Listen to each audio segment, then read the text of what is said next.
Assalamualaikum warahmatullahi wabarakatuh. Di sini saya akan menjelaskan tentang Kinetic Channel of Human Communication.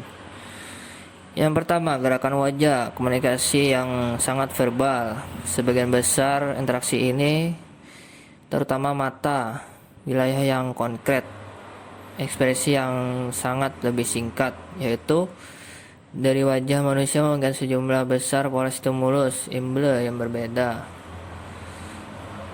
Dari sumber komunikasi ini sangat baik karena sesama manusia cenderung berkonsentrasi pada bentuk komunikasi yang kebanyakan orang belajar mengendalikan sampai batas yang tertentu. Ya, selanjutnya Ekman Friesen dan Elworth diuji hipotesis Darwin pada budaya pra-Melek di negara bagian New Guinea yang tinggi. Subjek mereka yang memiliki sedikit kontak dengan budaya barat yang ditunjukkan 3 foto Caucasia dengan menghadap masing-masing mengekspresikan emotion yang berbeda yang disajikan dengan 3 kisah emosional yang berbeda. Tugas mereka yaitu mencocokkan foto ekspresi wajah dengan emosi yang disampaikan dalam cerita anak-anak dan orang dewasa. Dengan ekspresi ini sangat cocok pada ekspresi tersebut dari emosi dengan benar, kecuali dari kasus ketakutan yang baru-baru saja didengar, dan juga sering bingung dengan adanya ekspresi terkejut.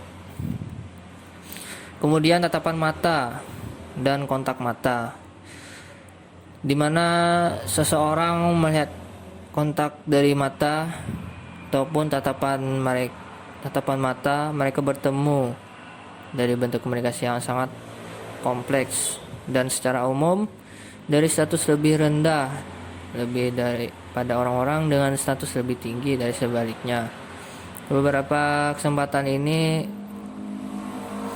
menceritakan sebuah rasa malu ataupun marah, sedih maupun ekspresi lainnya. Modigliani mensubjekkan berhasil ataupun gagal dalam tugas anagram. Hal ini beberapa poin bagaimana mata digunakan sebagai fungsi dari budaya seseorang secara diatur, formal, informali, dan teknis. Kemudian gerakan kepala. Gerakan kepala ini adalah verbal ataupun langsung. Definisi dalam kamus biasanya terdiri dari 1 atau 2 kata, mungkin frasa atau terjemahan lambang yang terkenal oleh semua anggota grup. Dari budaya, emblem dengan menggantikan atau bertentangan dengan beberapa bagian dari perilaku. Dalam pertanyaan ini mendeteksi apakah itu bisa diganti dengan 1 atau 2 kata tanpa mengubah informasi yang disampaikan. Hampir sadar mereka penggunaan emblem ini tahu kapan mereka menggunakan atau mengulangi jika diminta melakukannya dan akan mengambil tanggung jawab komunikasi tersebut. Kemudian sikap. Sikap adalah saluran komunikasi manusia yang paling jelas dan terlihat, seperti perbedaan budaya dan jenis kelamin, tampilan bentuk maupun perilaku.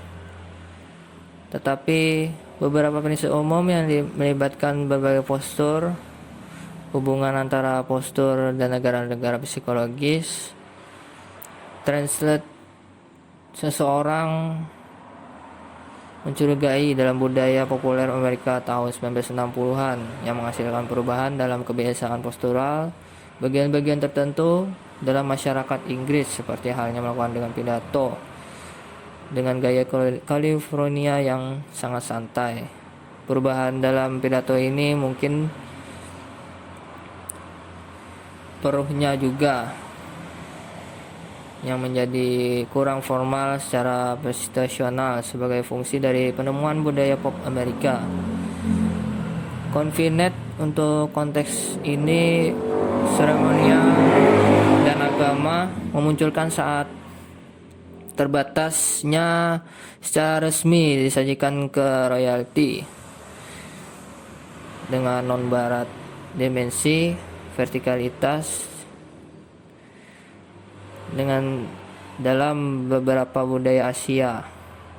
Postur melibatkan menyentuh kaki seseorang dari beberapa kenyataannya, dan juga Inggris membentang ke budaya di mana perilaku seperti itu hanyalah biasa. Selanjutnya, perbedaan seks dalam postur. Perbedaan ini biasanya postur dalam berpakaian alas kaki, yaitu dapat mempengaruhi postur. Misalnya, menunjukkan bahwa wanita mengambil lebih sedikit ruang daripada pria dalam hal posisi, cenderung dengan tangan dekat maupun di sisi kaki mereka menyeberang pada sudut kecil, sedangkan pria menggeletakkan atau membungkus lengan di atas kursi dan merenggakkan kaki mereka keluar atau seberangan pada sudut yang lebih besar. Sikap, postur, dan interpersonal. Tradisi ini menyelidiki hubungan antara postur dan sikap dalam hal pribadi. Interaksi sosial manusia sangat verbal atau over sikap dikecualikan secara budaya. Dalam banyak situasi, sarana nonverbal dari sikap setting mungkin menjadi sangat penting. Moshotka juga menggunakan metodologi decoding Ogi. Subjeknya yaitu menggunakan gambar baris yang menampilkan berbagai tingkat keterbukaan lengan telanjang berpose,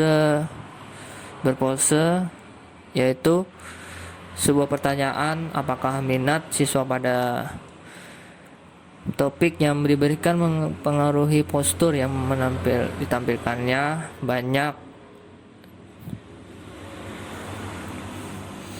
hal tersebut menjawab adalah ya. Albert Session menjelaskan bagaimana dalam sesi psikoterapi kelompok dari pengambil postur juga bergeser setelah salah satu dari mereka telah mengubah posisi, bahwa kelompok itu mempertahankan postur yang identik melalui serangkaian perubahan posisi. Posisi tubuh mereka adalah salinan korban langsung masing-masing lainnya, bahwa mereka akan memegang ekstremisasi kepala dalam posisi yang identik sehingga mereka duduk atau berdiri dalam hubungan postural yang dicitrai cermin. Session juga menyarankan bahwa teman-teman lamanya juga memiliki ikatan jangka panjang, kadang-kadang bergeser ke dalam kongruensi postural pada waktu itu. Setiap kali mereka sementara berdebat atau mengambil sisi yang berlawanan, seolah-olah untuk menunjukkan kesinambungan pamungkas dari hubungan mereka. Selanjutnya, gerakan dan gerakan tangan. Menampilkan gerakan tangan berbagai jenis saat mereka berbicara, menonton, membuat panggilan telepon, juga menampilkan gerakan yang cukup rumit dengan tangan mereka yang bebas. Salah satu penulis merekam seseorang siswa berbicara tentang pengaturan spasial, di mana kedua tangan siswa ditempelkan di bawah meja dan tidak terlihat dari lokitu inter. Tetapi gestur tangan yang rumit ditampilkan menariknya di Eropa makna dua lebih lazim daripada interpretasi penghinaan seksual. Sejumlah skema paket TV yang berbeda untuk menggambarkan gerakan tangan dan gerakan. Ekman dan Fashion 1969 membedakan antara embel ilustrator, agregator, dan adaptor dalam kasus gerakan tangan yang mempunyai emblem dan agregator dalam konteks gerakan kepala. Selanjutnya, emblem hanyalah satu subjek kecil dari kelas umum. Banyak gerakan tangan yang langsung terkait dengan konten pesan dan aksen atau jejak ide ritmis. Ilustrator tidak dapat diganti dengan kata atau frasa. Fungsi regulasi spesifikasi gerakan tangan adalah sebagai sinyal penindasan dan sebagai sinyal hasil hidup. Selanjutnya, gerakan tangan terlepas dari formulir bertindak untuk memegang lantai atau upaya membicara, mendengar. Juga gerakan tangan yang terlepas dari bentuk bertindak untuk menyerahkan ke pendengar. Contoh yaitu gerakan yang berbeda secara nyata.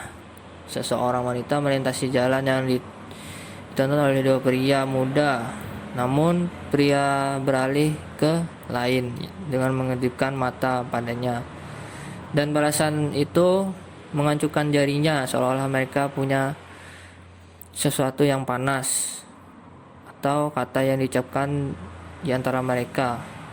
Gerakan ini menggantikan pidato maupun pertanyaan tepat apa gerakan yang mereka gunakan akan dapat mengingat, dan dalam kasus tersebut sebenarnya adalah salah satunya. Dan selanjutnya, dalam hal ilustrator, jawabannya mungkin tidak terlalu intuitif ataupun lurus ke depan. Ilustrator umumnya di luar kesadaran dan grafis ilustrator atau sketsa di udara jalur dan arah pola pemikiran. Ringkas hasilnya sebagai berikut. Keduanya dari sudut pandang jumlah orang yang menggembirakan dan frekuensi dan cara sosialisasi pada orang-orang yang melakukan gerakan berasimilasi Yahudi Timur dan Italia Selatan berasimilasi di New York City, yang tampaknya sangat berbeda dari kelompok tradisional masing-masing. Dalam munculnya menyerupai salah satu lain, perbedaan dengan Italia Selatan tradisional adalah cenderung menggambarkan gesturalai objek dari aktivitas pemikirannya. Yahudi Goethe lebih cenderung memberikan notasi gestural dari proses aktivitas deskripsi gestural tentang fisionomi. Untuk katakan dari wacananya untuk menggunakan analogi yang Yahudi itu tradisional. Regulator dan adaptor juga mungkin dipelajari secara budaya. Ada juga lebar variasi individu dalam penggunaan gerakan tangan sebagai regulator. Perilaku seperti itu tidak umum di Inggris. Demikian pula adaptor dan adaptor objek yang mungkin lebih ekstrim dan lebih banyak dalam beberapa budaya dari yang lainnya. Beberapa gerakan tangan ini digunakan dengan kesadaran penuh dan bahkan dapat menanami mereka melampaui kesadaran, bahkan tidak bisa mulai menggambarkannya. Sekian dari presentasi saya. Wassalamualaikum warahmatullahi wabarakatuh.